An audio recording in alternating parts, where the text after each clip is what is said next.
ICU പീഡന കേസിൽ ഇരയ്ക്കൊപ്പം നിന്നതിന് പ്രതികാര നടപടി നേരിട്ട senior nursing officer PB Anitha തിരികെ ജോലിയിൽ പ്രവേശിച്ചു.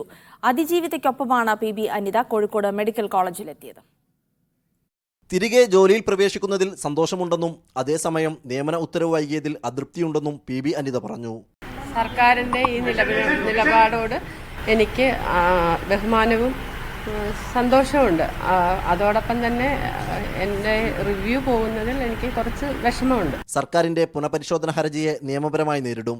കോടതി വിധി നടപ്പാക്കാത്തതിനെതിരെ നൽകിയ കോടതിയലക്ഷ്യ കേസുമായി മുന്നോട്ട് പോകും. കോടതിയലക്ഷ്യ ഹർജി നമ്മൾ നേരത്തെ കൊടുത്താണല്ലോ, അത് പിൻവലിക്കാൻ ഇനി പറ്റില്ലല്ലോ. മുന്നോട്ട് പോകും. കാരണം 6 ദിവസം ഞാനിവിടെ വെയിലത്തിരുന്ന് നിങ്ങളെല്ലാവരും കണ്ടതല്ലേ. പ്രതിഷേധം വിജയം കണ്ടതിലെ സന്തോഷം അതിജീവിതയും പങ്കുവച്ചു. വളരെയധികം സന്തോഷമുണ്ട്. അവരുടെ വിജയത്തിൽ ഞാൻ പങ്കുചേരുന്നു. അതുപോലെ തന്നെ എനിക്ക് ഒപ്പം നിന്നതല്ല, അവരുടെ ഡ്യൂട്ടിയാണ് ചെയ്തത്. അതിപ്പോൾ എനിക്ക് പകരം വേറെ ഏതൊരാളാണെങ്കിലും അവരുടെ ഡ്യൂട്ടി ചെയ്യും. അതിലൊരു വീഴ്ച വരുത്തുന്ന ആളല്ല. മെഡിക്കൽ കോളേജിലെ മാതൃശിശു സംരക്ഷണ കേന്ദ്രത്തിലായിരിക്കും അനിതയുടെ നിയമനം. മീഡിയ 1 കോഴിക്കോട്.